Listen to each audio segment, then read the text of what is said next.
এখন সেট 3-র 4, 5 এবং 6 দাগের প্রশ্নগুলোর সমাধান নিয়ে আলোচনা করছি। 4 দাগের প্রথম প্রশ্নটা বলেছে সরল করো। তো এখানে যে অঙ্কটা রয়েছে, প্রথমে আমরা কি করব, প্রথম বন্ধনীর অংশটুকুর কাজ করব। তাহলে এগুলো রেখে দিচ্ছি আমরা। 2 বিয়োগ তৃতীয় বন্ধনী, এখানে বিয়োগ 3 বিয়োগ এখানে দ্বিতীয় বন্ধনী, বিয়োগ 4 বিয়োগ এখানে দেখো 5 আর 6 বিয়োগ করতে বলছে 5 থেকে 6। তো 5 থেকে 6 তো বিয়োগ করা যাবে না, আমরা 6 থেকে 5কে বিয়োগ করব, কত হবে, -1 হবে, যেহেতু 6টা বড় চিহ্ন। তাহলে এখানে আমরা কি করব, -1টা রেখে দিলাম। দ্বিতীয় বন্ধনী বন্ধ হয়ে গেল। এখন আমাদের কি করতে হবে, -2 মাইনাস এখানে তৃতীয় বন্ধনী, -3 মাইনাস এখানে দ্বিতীয় বন্ধনী, এখানে -4, এখানে দেখো মাইনাসের সঙ্গে মাইনাসটা গুণ করলে কী হবে, +1 হয়ে যাবে। দ্বিতীয় বন্ধনী বন্ধ করে দিলাম, এখানে হলো তৃতীয় বন্ধনী। এটা কিন্তু আমরা এখান থেকে এই লাইনটা ডাইরেক্ট আসতে পারবো যদি আমরা সরাসরি করে ফেলি। যেমন এখানে কি হলো, 5 থেকে 6 বিয়োগ করলে কী হবে, -1 হবে, তাহলে মাইনাসে মাইনাসে +1 হয়ে যাবে, আমরা এই লাইনটা ডাইরেক্ট আসতে পারবো। তাহলে এইবার কি হলো, এখানে -2 মাইনাস এখানে তৃতীয় বন্ধনী, -3 মাইনাস, এখন দেখো এখানে -4 আর এখানে +1, তাহলে এটাকে কি করব আমরা, -4 থেকে +1 বাদ দিলে আমাদের -3 থাকবে। তাহলে দেখো এখন -3 থাকলো, তাহলে মাইনাস আর এই মাইনাস গুণ করলে কী হলো, প্লাস হয়ে গেল। তাহলে এখানে হলো +3। এবার দ্বিতীয় বন্ধনীর কাজটা শেষ হয়ে গেল, আমরা তৃতীয় বন্ধনী রেখে দিলাম। এখন এখানে কি হলো, -2, এখানে দেখো -3 আর এখানে কি আছে, +3, দেখো -3 +3 দুটো কেটে যাবে, কেটে গেলে কী হবে, এখানে 0 হবে। তাহলে 0 হলে এখানে একটা অঙ্কটা একটু ভুল আছে, এখানে হবে মাইনাস আছে, বইয়ের মধ্যে এখানে মাইনাস আছে, তাহলে এটা মাইনাসে মাইনাসে এখানে হয়ে গেল কি, সংখ্যা দুটো প্লাস হয়ে গেলো 11 হবে, তাহলে এখানে হচ্ছে 11 -11, তাহলে মাইনাসে মাইনাসে এখানে +11 হয়ে যাবে। এবার কি করব, +11 থেকে 4কে বাদ দিলে হচ্ছে আমাদের থাকবে এখানে +7, এখানে হবে +7। এবার +7 থেকে -3 বাদ দিলে কী হবে, +7 হবে, +7 থেকে -3 বাদ দিলে +4 হবে, তাহলে প্লাস আর মাইনাস, প্লাসে মাইনাসে মাইনাস, এখানে হলো আমাদের কি 4। তাহলে দেখো এই দুটোই মাইনাস, তাহলে দুটো মাইনাস কী হলো, আমরা সংখ্যা দুটো প্লাস করে দেবো, অর্থাৎ 4 আর 2 6, আর চিহ্নটা হবে মাইনাস, অর্থাৎ -6 হবে আমাদের উত্তর। তারপরে 2 নম্বরটা বলেছে কি, সরলরেখার সাহায্যে যোগ করতে বলেছে কি, +7 তার সঙ্গে যোগ করতে হবে -17। তাহলে দেখো আমরা প্রথমে কি করব, প্লাস যেহেতু আছে 7, তাহলে আমরা 0 থেকে 7-এর ঘর পর্যন্ত যাব। এই 0 থেকে শুরু করছি, এখান থেকে 1 2 3 4 5 6 7 ঘর পর্যন্ত আমরা ডান দিকে এলাম, কারণ এটা প্লাসে রয়েছে। তাহলে এখানে হলো +7। এখন কি করতে হবে, -17, তার মানে আমরা বিপরীত দিকে যাব, এখান থেকে 17 ঘর যাব। তাহলে 1 2 3 4 5 6 7 8 9 10 11 12 13 14 15 16 17। তাহলে এইবার আমরা অন্তিম দূরত্ব কোথায় আসলাম, এখানে -10-এর জায়গায় আসলাম। তার মানে আমাদের শেষ পর্যন্ত দূরত্ব কত হলো, 0 থেকে হলো -10 পর্যন্ত, এটা কি হলো -17। তাহলে আমাদের রেজাল্ট কি আসবে, আমাদের -10। এবার কি বলেছে, বিপরীত রাশি লিখতে বলছে।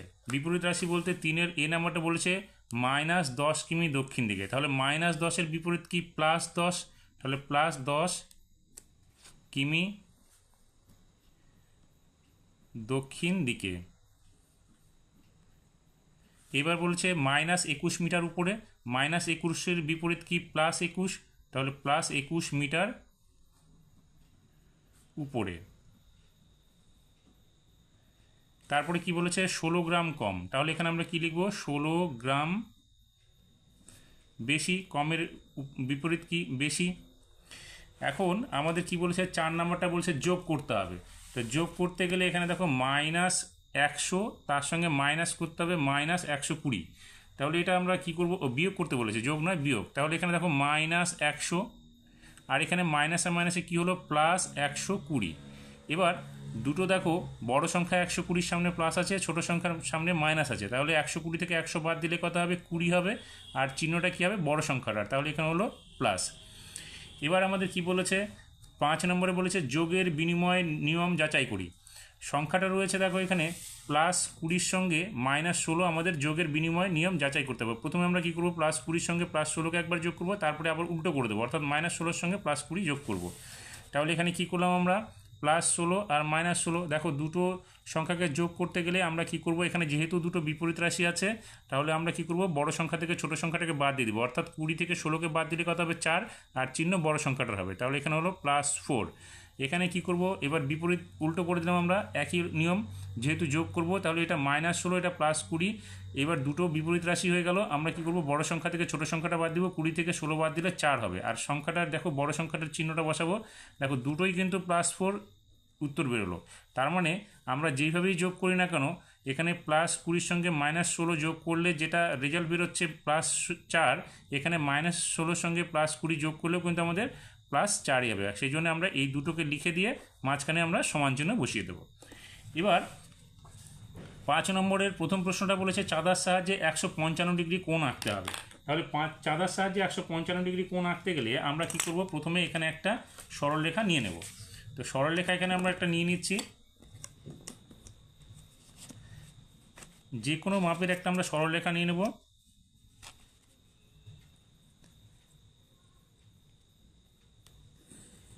এই একটা সরলরেখা নিয়ে নিলাম। এবার কি করব, আমরা এখানে চাঁদাটা বসাবো। চাঁদাটা ঠিক ভূমি বরাবর এখানে যে ছেদ বিন্দুটা রয়েছে, এই দেখো ছেদ বিন্দুটা, এই ছেদ বিন্দুর সঙ্গে আমরা এই বিন্দুটাকে বসাবো, এবং এই যে সরলরেখাটা অঙ্কন করলাম সেই সরলরেখার উপর এই সরলরেখাটাকে আমরা বসাবো। তো বসিয়ে এখানে দেখো পেন্সিল দিয়ে আমরা এটাকে মার্ক করব 155 ডিগ্রির জায়গায়। তাহলে 155 এখানে দেখো ভিতরের স্কেল গণতি করব, দেখো এখানে 80, 90, 100, এখানে হচ্ছে 150 আর এখানে 160। তাহলে 150 আর 160-এর মাঝামাঝি যে জায়গাটা রয়েছে এখানে দেখো এই যে বড় দাগটা, এটা হচ্ছে 5-এর ঘর, তাহলে এখানে হবে আমাদের পয়েন্টটা। তা আমরা এখানে কি করব, পয়েন্টটাকে নিয়ে নেব। তো এখানে পয়েন্টটা নিতে গেলে আমাদের ঠিক ভালোভাবে আমরা এখানে পয়েন্টটাকে ইন্ডিকেট করব। তাহলে এখানে আমরা নিয়ে নিচ্ছি এই যে পয়েন্টটা, এখানে পয়েন্টটা নিয়ে আমরা যোগ করব। তাহলে এটাকে আমরা কি করব, এখন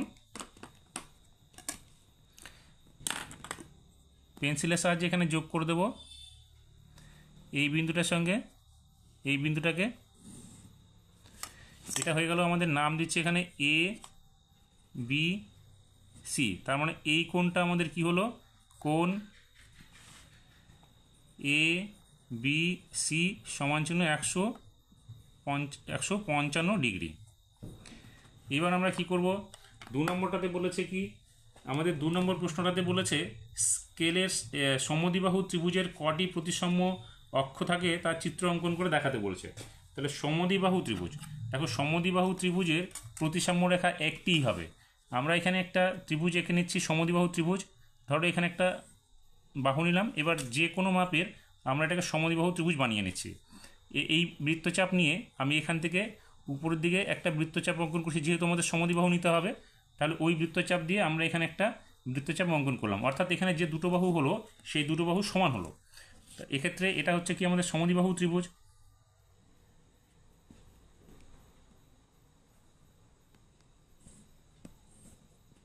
এটা একটা সমদ্বিবাহু ত্রিভুজ হয়ে গেল। এর প্রতিসাম্য রেখা, অর্থাৎ এটাকে আমাদের দেখাতে হবে এখানে প্রতিসাম্য রেখা কটা পাচ্ছি। দেখো এখানে যদি আমরা এখন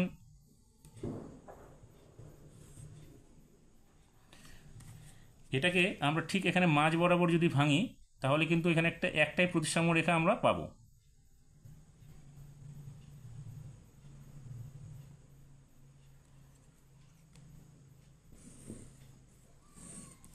এখানে যদি আমরা মাঝ বরাবর ভাঙি, তাহলে এখানে ধরো এটা এ বি সি ত্রিভুজ হলো একটা এ বি সি, যার এ বি এবং এ সি বাহু দুটো সমান। এবার যদি আমরা মাঝখানে একটা দাগ করি, তাহলে কিন্তু দেখো এই ভাগের সঙ্গে এই ভাগটা মিলে যাবে। কিন্তু আমরা যদি এই বরাবর এটাকে ভাঙি, ধরো আমি এখানে যদি এই বরাবর ভাঁজ করি, তাহলে কিন্তু এটা প্রতিসাম্য রেখা আমরা পাবো না। দেখো উপরের অংশটা কেমন আর নিচের অংশটা কেমন, সেক্ষেত্রে আমাদের শুধুমাত্র একটাই প্রতিসাম্য রেখা হবে। তাহলে এখানে আমরা লিখব কি, সমদ্বিবাহু ত্রিভুজের ক্ষেত্রে প্রতিসাম্য রেখা হচ্ছে একটি। তাহলে এখানে আমরা লিখব সমদ্বিবাহু ত্রিভুজের প্রতিসাম্য অক্ষ একটি হয়ে গেল। এবার আমাদের 6 নম্বরে কি বলেছে, চাঁদার সাহায্যে 120 ডিগ্রি কোণ অঙ্কন করো এবং কোণটিকে স্কেল ও কম্পাসের সাহায্যে আমাদের কি করতে হবে, না, এখানে আরেকটা রয়েছে, সেটা হচ্ছে কি, এখানে যে জ্যামিতিক চিত্রটা রয়েছে তার পরিসীমা বের করতে বলেছে। দেখো জ্যামিতিক চিত্রটা একটু আমার মনে হয় ভুল আছে, কারণ কি এখানে যে বাহুটা রয়েছে সেটা বাঁকানো রয়েছে, এখানে কিন্তু এই বাহুটার আর এই বাহুটার মাপ দেওয়া নেই। তার মানে আমার মনে হয় এটা এইভাবে, এখানে এইভাবে দাগটা হবে। তাহলে এটা 15 হলে এখানে 15 বরাবর এখানে চলে আসবে, তাহলে এইটা আর এইটার মাপ অর্থাৎ এই জায়গাটা আর এই জায়গাটা মিলে হবে 5 সেমি। তাহলে কিন্তু অঙ্কটা মিলে যাবে। এটা যে বাঁকানো আছে এটা বাঁকানো হবে না, এটা সোজাসুজি এইভাবে হবে, তবেই কিন্তু উত্তরটা মিলবে। তাহলে এখানে কি করব আমরা, এই যে বাহুগুলো রয়েছে এই দুটো মিলে 5 আর এখানে 15 20, তাহলে নিচেরটার সঙ্গে মিলে যাবে। অর্থাৎ এখানে 20 আর 20 40 হলো, 40 আর এখানে 8 8 কত হচ্ছে, 8 8 হচ্ছে 16, তাহলে হচ্ছে 56। আর এখানে দেখো আমাদের 8 8 এখানে হচ্ছে, দেখো 8 8 16, তারপরে 20 20 40, তাহলে 16 আর আমাদের কত হচ্ছে এখানে 40, আর এদিকে হচ্ছে 16, আর এখানে একটা রয়েছে 4 আর এখানে 4 অর্থাৎ 8। তার মানে দেখো এখানে হচ্ছে 4, 4 একে 5 আর হাতের একে হচ্ছে 6, তার মানে 64। তাহলে আমরা এখানে লিখবো যেটা, সেটা হচ্ছে দেখো এই জ্যামিতিক চিত্রটির পরিসীমা, এগুলো সব যোগ করব, যোগ করলে এখানে আসবে আমাদের কত, 64 সেমি। এবার আমাদের কি বলেছে, 6 নম্বরে বলেছে, 6-এর 1 নম্বরে বলেছে চাঁদার সাহায্যে 120 ডিগ্রি কোণকে তাকে অর্ধেক করতে হবে। তাহলে আমরা কি করব, প্রথমে একটা চাঁদার সাহায্যে 120 ডিগ্রি কোণটা অঙ্কন করে নেব এখানে।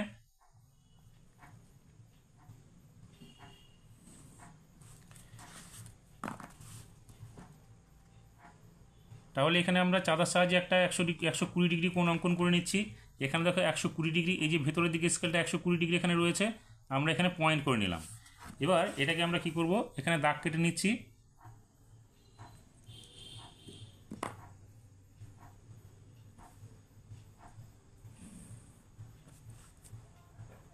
আমরা এখান থেকে যে কোনো বৃত্তচাপের এখানে বৃত্তচাপ অঙ্কন করব। এখানে একটি বৃত্তচাপ এখান থেকে অঙ্কন করে নিচ্ছি। এবার কি করব, এই বৃত্তচাপটা অর্ধেকের বেশি পরিমাপ নিয়ে আমরা এটাকে আর দুটো পরপর বৃত্তচাপ অঙ্কন করব। তাহলে এখানে একটা করলাম এবং এখান থেকে একটা বৃত্তচাপ অঙ্কন করলাম, ব্যাস হয়ে গেল। এটাকে এখন আমাদের যোগ করে দিতে হবে, তাহলে হয়ে গেল আমাদের সমদ্বিখণ্ডক 120 ডিগ্রিটা।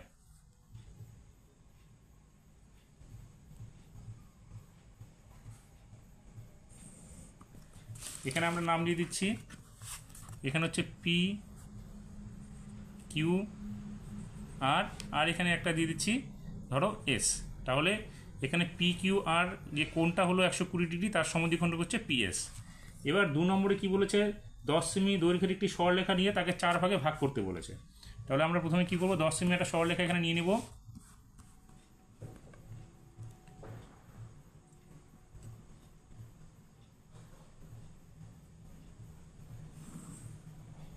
এখানে একটা 10 সেমি সরলরেখা নিয়ে নিলাম। এবার এটাকে আমরা কি করব, অর্ধেক করব। তাহলে অর্ধেক করতে গেলে কি করব, আমাদের একটা আনুমানিক অর্ধেকের থেকে একটু বেশি পরিমাপ নিয়ে উপরে এবং নিচে উভয় দিকে বৃত্তচাপ অঙ্কন করব।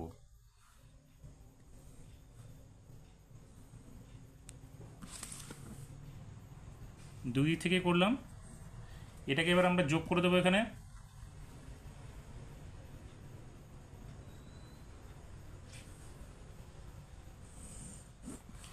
এবার কি করব, দুভাগ হলো আমাদের, আবার এটাকে দুভাগ করতে হবে, এটাকে এবং এটাকে। তাহলে এখানেও আমরা অর্ধেকের পরিমাণ থেকে একটু বেশি নিয়ে আবার পরপর উপরে এবং নিচের দিকে বৃত্তচাপ অঙ্কন করব।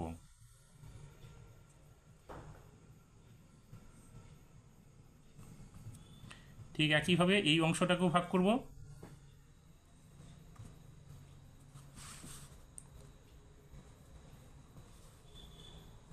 এবার এটাকে আমরা যোগ করে দেব।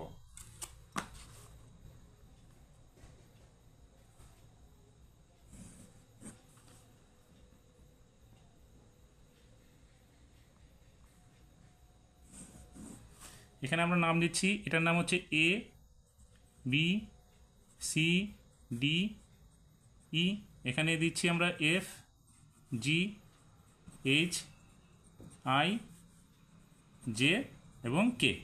হয়ে গেল আমাদের 10 সেমি সরলরেখাটাকে অর্ধেক করা। এবার পরেরটাতে কি বলেছে, 3 সেমি ব্যাসার্ধ বিশিষ্ট একটি বৃত্ত অঙ্কন করে তাকে আমাদের বিভিন্ন অংশগুলো দেখাতে হবে। তাহলে এখানে একটা 3 সেমি ব্যাসার্ধ নিয়ে নিচ্ছি আমরা, এটা নিয়ে আমরা একটা বৃত্ত অঙ্কন করব। তাহলে এখানে মাপটা নিয়ে নিচ্ছি।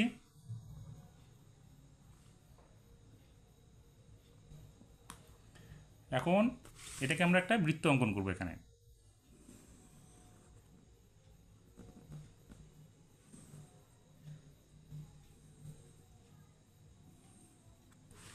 তাহলে এটা আমাদের কি হলো, এখানে হলো কেন্দ্র, এটার নাম দিচ্ছি আমরা ও।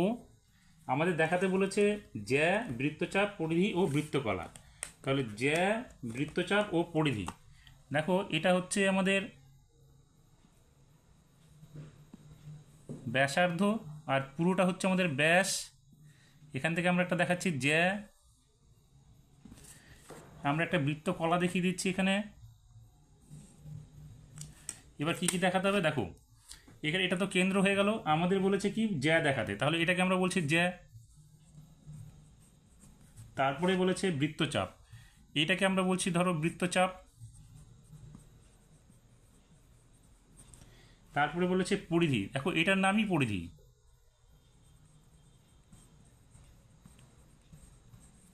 তারপরে বলেছে বৃত্তকলা, আমরা এই অংশটাকে দেখাবো বৃত্তকলা। তাহলে এটাকে দিয়ে দিচ্ছি আমরা বৃত্তকলা।